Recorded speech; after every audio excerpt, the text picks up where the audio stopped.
عاد قوم میں شدید اور شداد دو بھائی تھے۔ یہ دولت والے، عزت والے اور بادشاہ تھے۔ شام ملک میں ان کا مقابلہ تھا۔ دن رات حکومت کرنا ہی ان کا کام تھا۔ شدید اور اس کے لوگ اگرچہ شرک کی حالت میں جیتے تھے، لیکن وہ بڑا انصاف والا تھا۔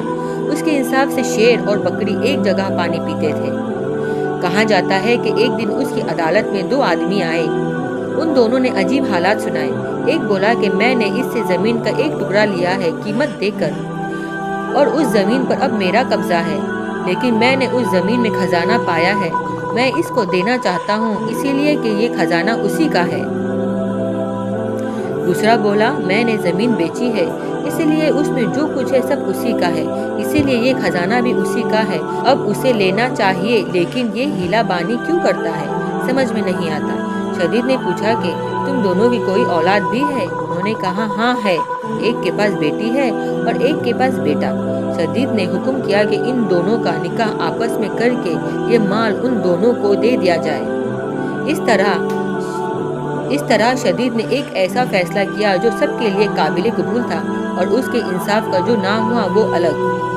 حضرت ہود علیہ السلام نے شدید کو بھی ایمان کی دعوت دی تھی، لیکن اس نے سب کچھ ہونے کے بعد بھی اس پر دھیان نہیں دیا اور شرک کی حالت میں ہی مر گیا۔ اس کے بعد شداد گدی پر بیٹھ گیا۔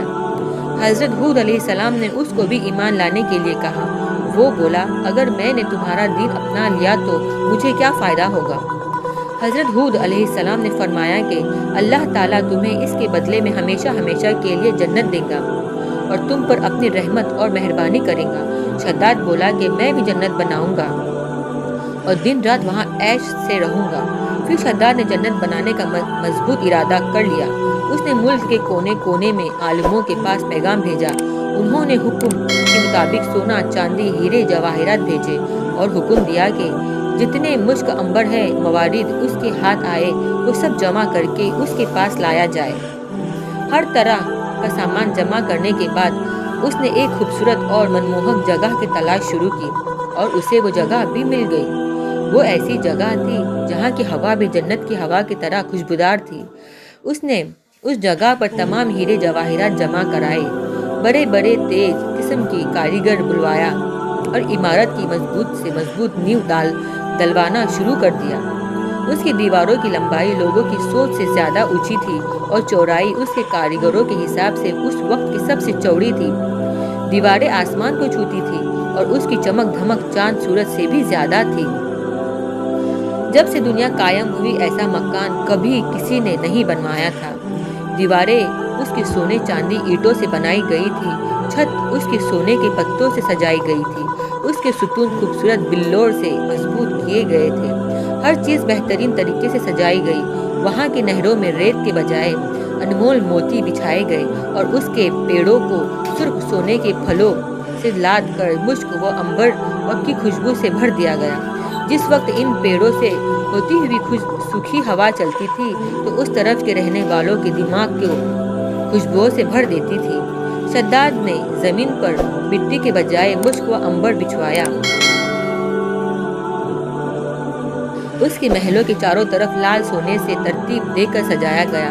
صرف اتنا ہی نہیں کہ دکھاوے کے لیے اس کو بنوایا تھا، بلکہ اس میں ہی رہنے کے لیے اپنے من پسند معشوقوں اور پریوں کو بھی اکٹھا کر دیا۔ یہ باغ اور محل 12 سال کی مدت میں مکمل ہوا۔ اس میں پوری دنیا کے جواہرات لگ گئے۔ جب یہ بن کر پورا تیار ہو گیا تو شداد کو خبر دی گئی کہ اس کی جنت تیار ہو گئی ہے۔ شداد کی خوشی کا ٹھکانہ نہ تھا۔ ایک بڑی فوج لے کر اس محل اور جنت کو دیکھنے کے لیے چلا۔ وہ اپنی جنت کو دیکھنے کے لیے جا ہی رہا تھا کہ اس نے راستے میں ایک ہرن کو دیکھا۔ اس کے پاؤں چاندی کے ہیں، سینگ سونے کے ہیں اور آنکھیں یاقوت کی ہیں۔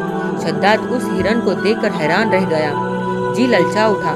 اس نے سوچا اسے کسی بھی طرح حاصل کروں گا۔ اس نے بنا کچھ سوچے سمجھے اس ہرن کے پیچھے گھوڑا دوڑا دیا۔ ہرن بھاگا اور شداد نے اپنا گھوڑا اس کے پیچھے پیچھے دوڑایا۔ یہ دوڑ بہت دور تک چلی، یہاں تک کہ شداد کی فوج بہت پیچھے رہ گئی۔ پھر اسے ایک ڈراؤنے قسم کا گھڑ سوار ملا۔ اس نے شداد سے کہا کہ کیا اس عمارت جسے تم جنت کہتا ہے، اسے بنانے سے تجھے سکون مل جائے گا؟ شداد اس گھڑ سوار کے الفاظ سن کر کانپ گیا۔ پوچھا تم کون ہو؟